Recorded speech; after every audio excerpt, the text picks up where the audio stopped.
नमस्कार मंडळी. आज 31 आणि त्यानिमित्त मला एक नाही, दोन नाही, तीन नाही तर आलेले आहेत 5 केकच्या ऑर्डर्स आणि त्यातलाच हा पहिला केक आपण बघतोय.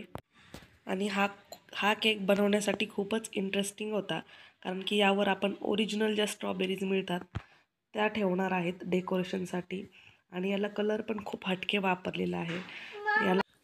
याला आपण पिस्ताचिओ, पिंक आणि व्हाईट आणि प्लस त्याच्यावर आपण चॉकलेट सिरप पण वापरलेलं आहे. म्हणजे असं 4 ते 5 प्रकारच्या कलरमध्ये याचं कॉम्बिनेशन केलेलं आहे.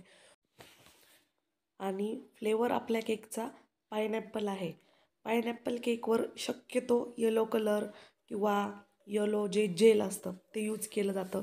पण मी तर वेगळं काहीतरी करायचा प्रयत्न केलेला आहे. तुम्ही मला कमेंट करून सांगा की तुम्हाला हा केक कसा वाटला. आणि आज 4 ते 5 ऑर्डर असल्यामुळे माझ्याकडे खूप घाई पण होती.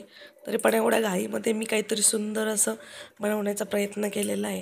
आणि कस्टमरचं असं फार काही विशेष डिझाईन सांगितलेली नव्हती. त्यामुळे ही जी डिझाईन आहे ती माझ्या मनानेच मी डिझाईन केलेलं आहे या केकला. आणि शक्यतो जेव्हा अशा ऑर्डर्स येतात की ज्याला काही फिक्स डिझाईन किंवा लिमिटेशन्स नसतात की कसं बनवायचं आहे काय, तर त्यावेळेला खूप सुंदर अशा डिझाईन करता येतात.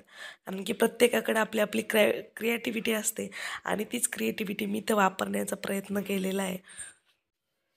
त्याचबरोबर या केकला मी फॉटलाईन केलेली आहे. आता फॉटलाईन ॲक्च्युली खालच्या बाजूने असते, पण मी वरच्या बाजूने केलेली आहे आणि ती पिंक कलरमध्ये केलेली आहे.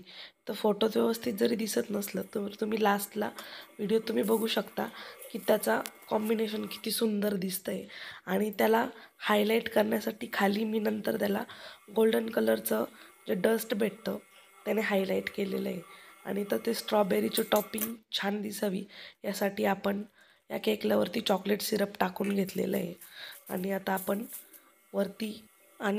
वरती याच्यावर फ्लावर्स काढून घेणार आहे आणि त्याच्यानंतर त्याच्यावर स्ट्रॉबेरी कट करून ठेवणार आहे. पूर्ण पूर्ण स्ट्रॉबेरी नाही ठेवायची, थोडीशी हेवी असते आणि केक हा चवीला गोड असतो आणि त्याच्यावर स्ट्रॉबेरीची चव थोडीशी आंबट असते. त्याच्यामुळे त्याचं कॉम्बिनेशन थोडंसं जरा केकची चव बदलू शकते. त्याच्यामुळे ते आपल्याला कट करूनच ठेवायचे आहेत. आणि हा केक तुम्हाला कसा वाटतोय ते मला नक्की कळवा. थँक्यू.